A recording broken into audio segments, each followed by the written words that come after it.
Hi and welcome back to another episode of Teaching and Lifestyle in China as a foreigner. On today's episode, we're going to talk about how is it like being a Cameroonian in China.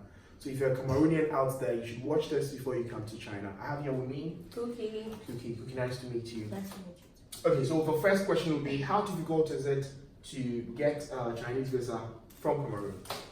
It's difficult for those who want to come to China, self-sponsored or on a partial scholarship, because they're going to ask you for so many documents, so many bank statements from like documents you don't even know exist. They're asking, they want to see this person's signature on that document. They want to see the state registrar's signature on that document.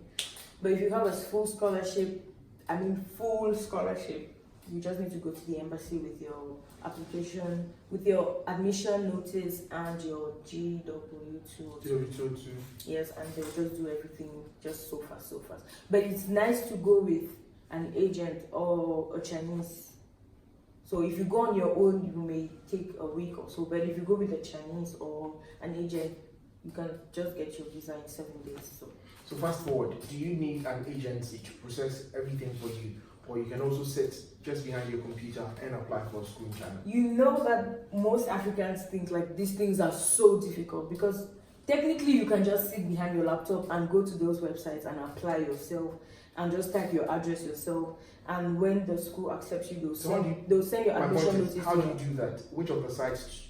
Because a lot of people think these things are difficult. That's why they rely on Exactly. That's why they rely on agents. Exactly. And so agents if you can state out, you visit this site, you visit that site, you apply. I think for the government scholarship, it's Chinese government, Chinese and govt.cn, www.chinesegovt.cn, and it will take you to the official website for government scholarships. Okay. And then for Confucius scholarships, is it Concourse or I don't know about this. Q.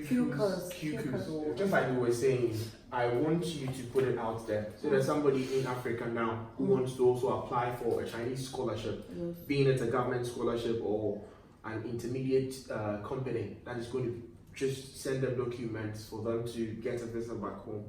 So which of the sites, like you mentioned? Okay, so first, and how long does the process take?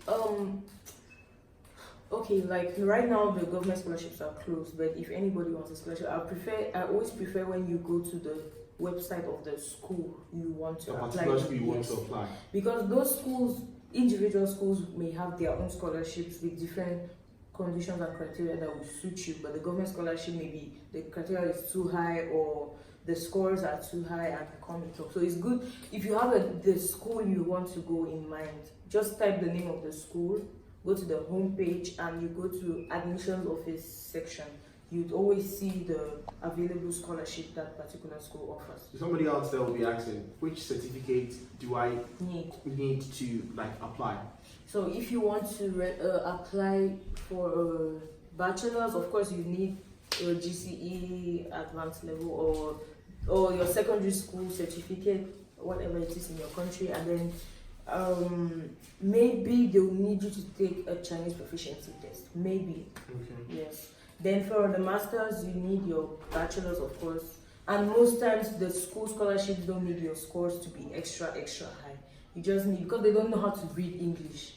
Okay. There's no way to even check the authenticity of your certificate.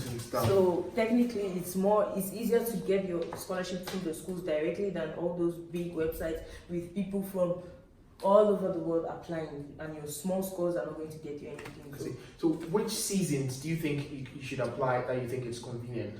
Or if you want to... Which intake? January intake, March intake, September intake? The thing is, I think all the intakes are good. The only problem depends on how early you apply. Okay. If you want to get in the September intake, you have to make sure that by February, you've applied and you're just done with it, and you wait, and then in July they'll get back to you and you come study in September.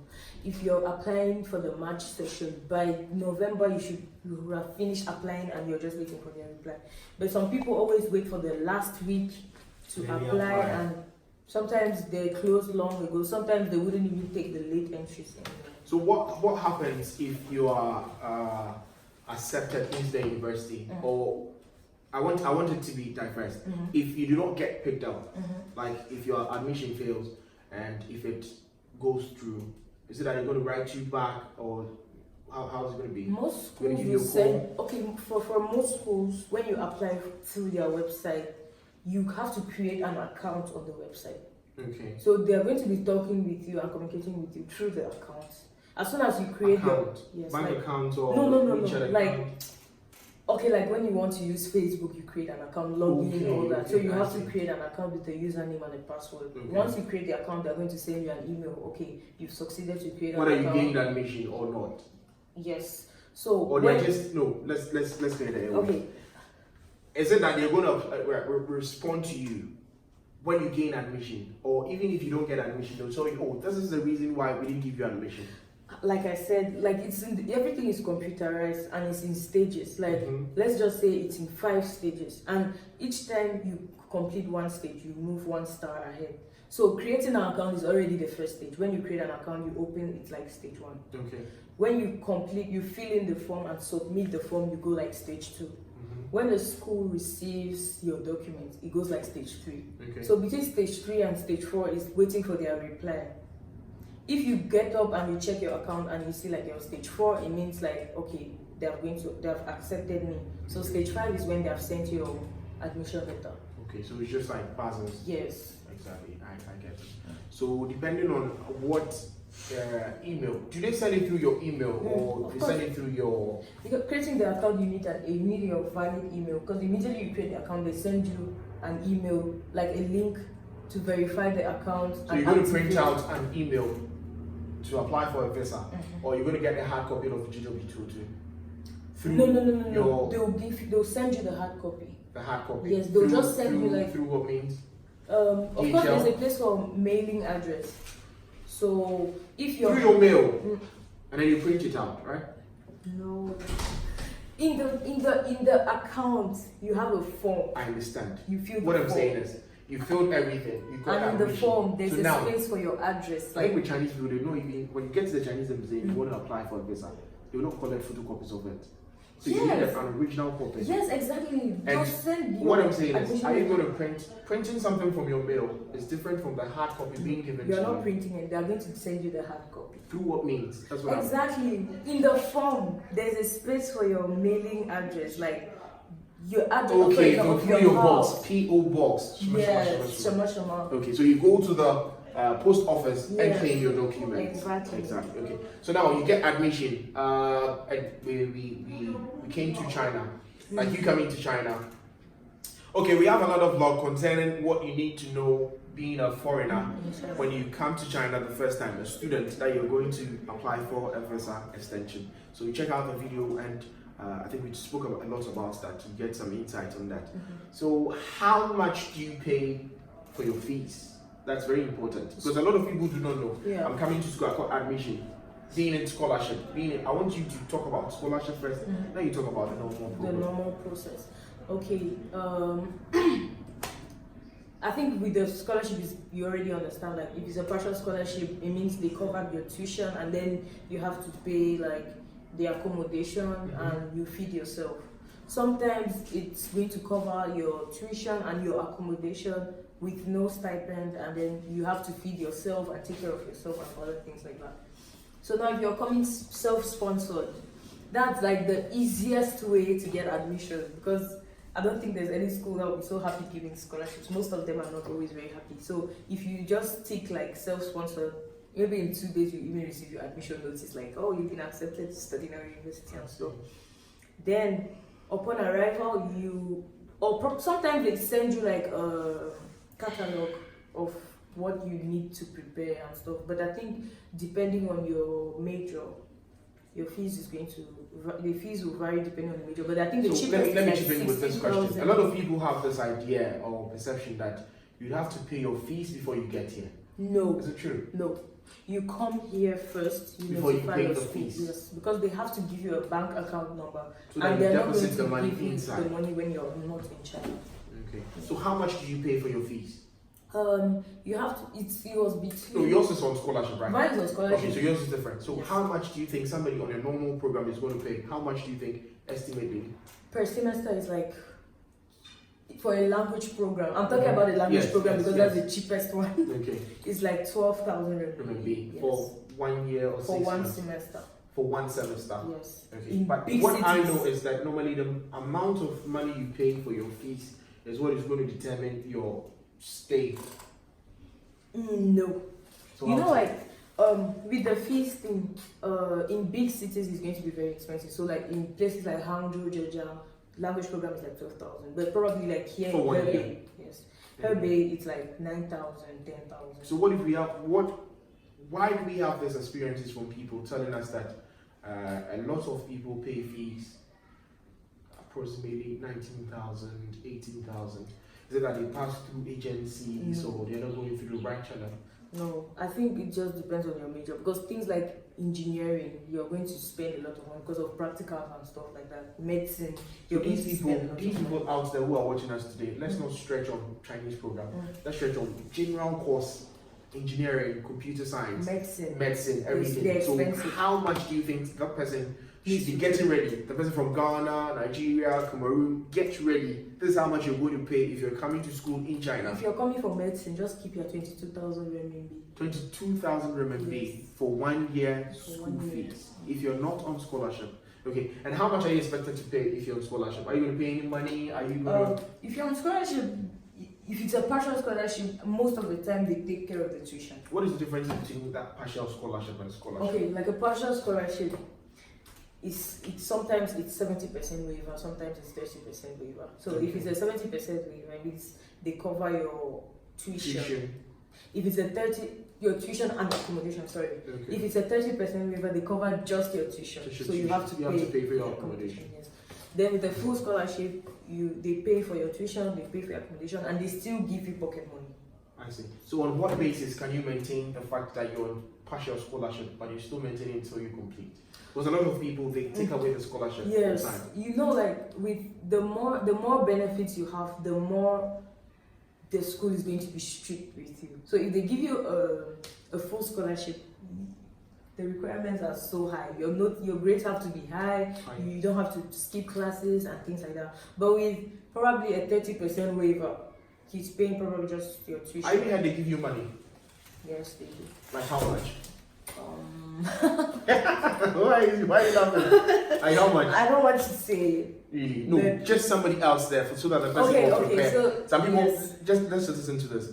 Some people out there, have had the opportunity to get scholarships, and they're still telling their parents that, oh, we're not getting any money, the money is not enough. So put it out there so that the parents are watching. So know that no, you are on partial scholarship or you're on scholarship of this 30%. So they're giving you partial money. Scholarship, there's no stipend, so don't even worry about it. If you give you a partial scholarship and you're excited, just know that when you come to China, everything is going to be on you. From feeding, transport, everything. You're not getting a dime from anywhere. But with the stipend, I think bachelor is 2,500 RMB.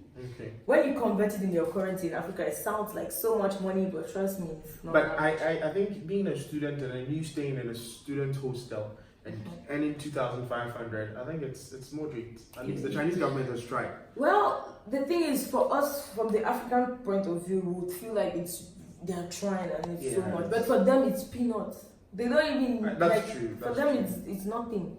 Then masters is 3,000, and then PhD is 3,500. Okay, so back to my main question. People have been inboxing me on IG, Facebook, Snap, telling me all this, asking me these questions. Can you work as a student in China? It's illegal. But in other places, people work. Back in Europe. You can't work in China. It's illegal, like on the student visa, whether it's an X1 visa or it's an X2 visa, you're not allowed to work. But people do, okay? But don't get caught, like you're just going to go back empty-handed the way you were born. Okay, not to get our conversation stretched out, I think we'll find a day and then we'll talk about X1, the difference between X1 and X2 visas. So just don't forget to subscribe and we talk about that. So it's illegal. It's illegal to school and work in China. Yes. So what are some of the consequences you're going to go through if supposing you're caught teaching? Yeah. Or working. Some people are working in class and stuff. Yes. So the best thing that can happen to you if you're caught is to be deported. Trust me. Okay. Because if they keep you in jail here, they're going to send you to the main prison for those who are caught. So for the third time on my channel, I keep telling you this. It's illegal for you to be a student and still work in China. If you're caught, you're going to be deported. Please don't say Gucci and Mani said you can work or Cookiee. So just get this in mind. People are doing it though, but if you're not fortunate enough to be like those people and you are caught, most of the times they might even take away your scholarship. And that's good. You get and it's better than going to jail. And they'll send you to Guangzhou. It's just complicated. They sent you to the main prison in Guangzhou with drug dealers from Singapore. It's just complicated. So I think that will be all. So my last question is going to be, what are you telling every African out there, most especially within this video purposely to aim the Cameroonian market? What are you telling a lady, a guy who is young, who wants to come and pursue his dreams of education in China? I want to speak French. Il faut serrer la ceinture. Parce que ce n'est pas facile. Quand on est au pays, on pense qu'ici c'est la magie, ici c'est trop bien, mais ce n'est pas ce qu'on voit ici. So if you're coming here and you think like it's paradise, please just take it off your mind. If you're coming to study, come study. Don't look left or right. Study and go back, or just do what you came here for. Don't think like you're coming to a paradise, because it's far from it, very far. Thank you so much for watching this interesting episode. Don't forget to hit on the subscribe button and tell a friend that teaching and lifestyle in China is here to stay. Keep watching Gucci on Morning TV.